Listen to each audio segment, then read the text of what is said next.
Ever wondered how to combat anemia using natural remedies? Well, it's time to delve into the world of holistic solutions that can help boost your iron levels and overall health. First, we explore the power of red beets. These vibrant roots are a treasure trove of nutrients, including iron, which is essential for those battling anemia. To prepare this remedy, simply take a few red beets and chop them into pieces. Next, boil these in a liter of water for an hour to an hour and a half. Once the beets have thoroughly boiled, strain the mixture. Now it's time to sweeten the deal by adding a dollop of honey.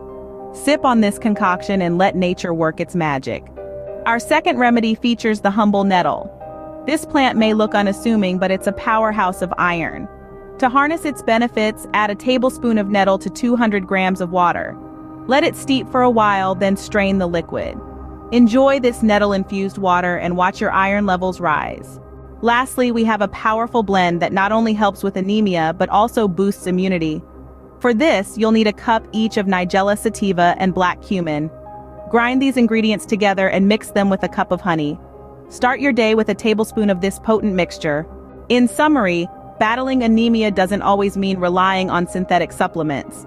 The power of red beets, nettle, and a blend of Nigella sativa and black cumin, all sweetened with honey, can offer a holistic approach to improving your iron levels. Remember, the journey to health is a marathon, not a sprint. So consider these remedies as part of your long-term wellness strategy. Nature has a lot to offer, and it's time we tapped into its healing potential.